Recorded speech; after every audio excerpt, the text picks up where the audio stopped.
ವೀಕ್ಷಕರೇ ನಮಸ್ತೆ, ಪಚ್ಚು ವರ್ಡ್ ಚಾನಲಿಗೆ ನಿಮಗೆಲ್ಲರಿಗೂ ಸ್ವಾಗತ ಸ್ನೇಹಿತರೆ. ನಾವಿವತ್ತು ಕಾಳುಮೆಣಸು ಡ್ರೈ ಪ್ರೊಸೆಸ್ಸು ನಾವು ಯಾವ ರೀತಿ ಮಾಡ್ತೀವಿ ಅನ್ನೋದ್ರ ಬಗ್ಗೆ ನಿಮಗೆ ತಿಳಿಸ್ಕೊಡ್ತೀನಿ. ನಾವು ಕಾಳುಮೆಣಸು ಬಿಡಿಸೋದು ಮತ್ತು ಮೊದಲನೇ ದಿವಸ ಒಣಗಕ್ಕೆ ಹಾಕೋದ್ರಿಂದ ಹಿಡಿದು ಕೊನೆ ದಿವಸ ತೆಗಿಯೋವರೆಗೂ ಹೇಗೆ ಪ್ರೊಸೆಸ್ ಮಾಡ್ತೀವಿ ಅನ್ನೋದ್ರ ಬಗ್ಗೆ ತಿಳಿಸ್ತೀನಿ. ಇದರಲ್ಲಿ ಒಬ್ಬೊಬ್ಬರು ಒಂದೊಂದು ರೀತಿ ಮಾಡ್ತಾರೆ. ಇದು ನಾವು ಯಾವ ರೀತಿ ಮಾಡ್ತೀವಿ ಅನ್ನೋದ್ರ ಬಗ್ಗೆ ನಿಮಗೆ ತಿಳಿಸ್ಕೊಡ್ತೀನಿ. ಸ್ನೇಹಿತರೆ, ಇದಕ್ಕಿಂತ ಮೊದಲು ದಯವಿಟ್ಟು ನನ್ನ ಚಾನಲ್ನ ಸಬ್ಸ್ಕ್ರೈಬ್ ಮಾಡಿ, ಲೈಕ್ ಕೊಡಿ, ಹಾಗೆ ಶೇರ್ ಮಾಡೋದು ಮರಿಬೇಡಿ. ಸ್ನೇಹಿತರೆ, ಆಲ್ರೆಡಿ ಎಲ್ಲರದ್ದು ಕಾಳುಮೆಣಸು ಕುಯ್ಲು ಮುಗಿತಾ ಬಂತು. ನಮ್ಮದು ಲಾಸ್ಟ್ ಟೈಮಲ್ಲಿ ಇದ್ದೀವಿ ನಾವು. ನೋಡಿ, ಕಾಳುಮೆಣಸೆಲ್ಲ ಕುಯ್ಕೊಂಡು ಬಂದು ಇಟ್ಟಿದ್ದಾರೆ. ಇವತ್ತಿಗೆ ಮುಗಿದಿದೆ ಕಾಳುಮೆಣಸು. ನಾವು ಇದನ್ನು ಡ್ರೈ ಪ್ರೊಸೆಸ್ ಹೇಗೆ ಮಾಡ್ತೀವಿ ಅನ್ನೋದು ತಿಳಿಸ್ಕೊಡ್ತೀನಿ. ನೋಡಿ, ಇದನ್ನು ಫಸ್ಟ್ ನಾವು ಮಿಷನಿಗೆ ಹಾಕ್ಕೊಳ್ತೀವಿ. ಕಾಳುಗಳು ನೋಡ್ಬೋದು, ಎಲ್ಲ 20-25% ಹಣ್ಣಾಗಿದೆ. ಇಷ್ಟು ಹಣ್ಣಾದರೆ ನಮಗೆ ಕಾಳುಮೆಣಸು ಮಿಷನಿಗೆ ಹಾಕಲಿಕ್ಕೂ ಚೆನ್ನಾಗಾಗುತ್ತೆ.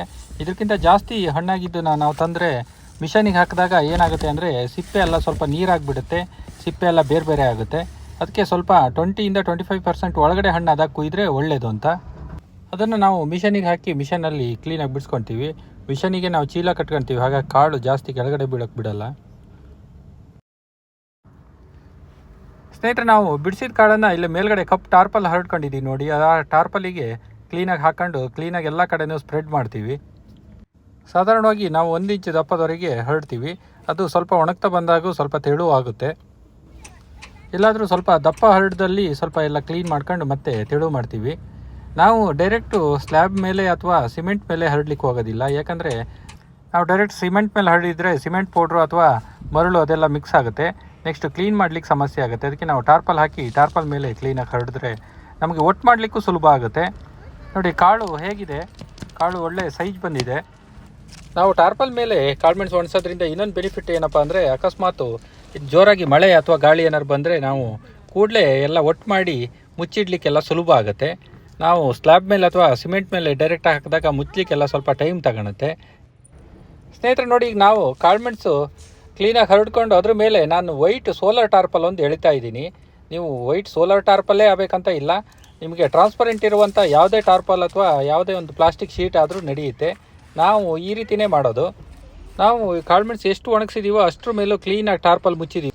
ಇನ್ನು ಇದು ಮಧ್ಯಾಹ್ನ ಮೇಲೆ ಹೇಗಾಗುತ್ತೆ ಅನ್ನೋದನ್ನು ತೋರಿಸ್ತೀನಿ. ಸ್ನೇಹಿತರೆ, ಈಗ ಟೈಮ್ ಬಂದು ಸಂಜೆ 3:30 4 ಗಂಟೆ ಆಯಿತು. ನಾವೀಗ ಬೆಳಿಗ್ಗೆ ಒಣಗಿಸಿ ಈಗ ಸುಮಾರು ಹೊತ್ತಾಯಿತು. ಈಗ ಹೇಗಾಗಿದೆ ನೋಡಿ, ಇದರಲ್ಲಿ ಎಷ್ಟು ನೀರು ಬಿಟ್ಟಿದೆ ಅಂತ ನೋಡ್ಬೋದು. ನಾನು ಎಕ್ಸ್ಟ್ರಾ ನೀರೇನು ಇಲ್ಲಿ ಟಾರ್ಪಲಿಗೆ ಯಾವುದೂ ಹಾಕಲಿಲ್ಲ. ಆ ಬಿಸಿಲಿನ ಶಾಖಕ್ಕೆ ಕಾಳುಮೆಣಸಲ್ಲಿರುವ ನೀರು ಏನಿದೆ ಅದೇ ಬಿಟ್ಕೊಂಡು ಇಷ್ಟು ಹೊರಗಡೆ ಬಂದಿದೆ. ಅದು ಟಾರ್ಪಲ್ ಎಲ್ಲ ಕಡೆಯೂ ಡೌನ್ ಇಲ್ಲ, ಹಾಗಾಗಿ ಟಾರ್ಪಲಲ್ಲೇ ಅಲ್ಲಲ್ಲಿ ನಿಂತಿರುತ್ತೆ. ಡೌನ್ ಇದ್ದರೆ ಟಾರ್ಪಲಿಂದ ಹೊರಗಡೆ ಇನ್ನೂ ಕ್ಲೀನಾಗಿ ಬರುತ್ತೆ. ನೋಡ್ಬೋದು ನೀವು, ಅಲ್ಲೇ ನಿಂತಿದೆ, ಕಾಣುತ್ತೆ. ನಾವು ಇವತ್ತು ಟಾರ್ಪಲ್ ತೆಗಿಲಿಕ್ಕೆ ಹೋಗೋದಿಲ್ಲ. ಇವತ್ತೊಂದು ದಿವಸ ಹಾಗೆ ಬಿಟ್ಬಿಡ್ತೀವಿ. ನಾಳೆ ಬೆಳಗ್ಗೆ ತೆಗಿತೀವಿ. ನಾಳೆ ಬೆಳಗ್ಗೆ ತೆಗಿಯೋದು ನಿಮಗೆ ತೋರಿಸ್ತೀನಿ. ಟಾರ್ಪಲ್ಲು ಗಾಳಿಗೆಲ್ಲ ಹಾರಬಾರ್ದು ಅಂತ ಸುತ್ತ ವೆಯ್ಟ್ ಹೇರಿದ್ದೀವಿ. ಸ್ನೇಹಿತರೆ, ನಿನ್ನೆ ಬೆಳಗ್ಗೆ ಕಾಳುಮೆಣಸು ಹರಡಿ ಟಾರ್ಪಲ್ ಮುಚ್ಚಿಟ್ಟಿದ್ವಿ. ಈಗ 24 ಅವರ್ಸ್ ಆಗಿದೆ. ಈಗ ಬೆಳಗ್ಗೆ ಆಗಿದೆ. ಮತ್ತೆ ಬನ್ನಿ ತೆಗಿಯೋಣ. ಈಗ ಟೈಮ್ ಬಂದು 8:30 ಆಗಿದೆ. ನೋಡಿ, ಒಂದು ದಿವಸಕ್ಕೆ ಕಾಳುಮೆಣಸಿನ ಕಲರು ಎಷ್ಟು ಕಲರ್ ಚೇಂಜ್ ಆಗಿದೆ ಅಂತ. ಫುಲ್ಲು ಬ್ಲಾಕ್ ಬಂದಿದೆ.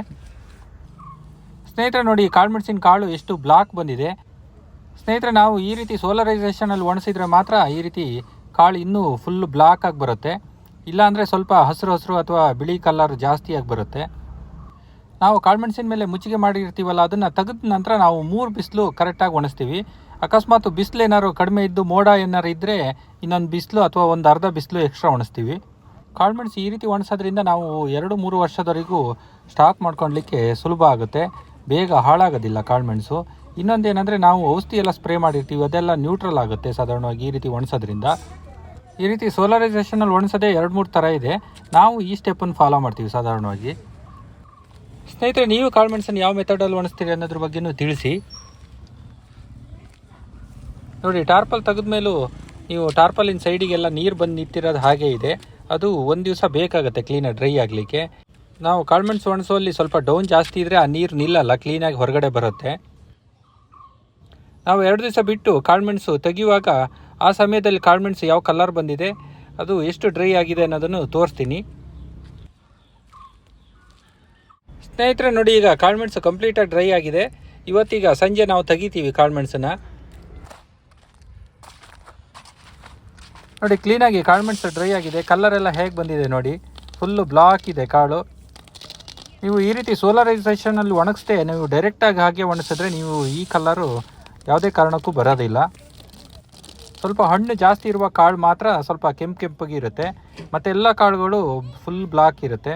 ನಾವೀಗ ತೆಗಿಯೋಕ್ಕಿಂತ ಮೊದಲು ಕಡ್ಡಿಡಿನಲ್ಲಿ ಒಂದು ಸಲ ಮೇಲ್ಗಡೆ ಸಣ್ಣ ಸಣ್ಣ ಕರೆಗಳನ್ನೆಲ್ಲ ಕ್ಲೀನಾಗಿ ಗೂಡ್ಸ್ ತಗೊಳ್ತೀವಿ.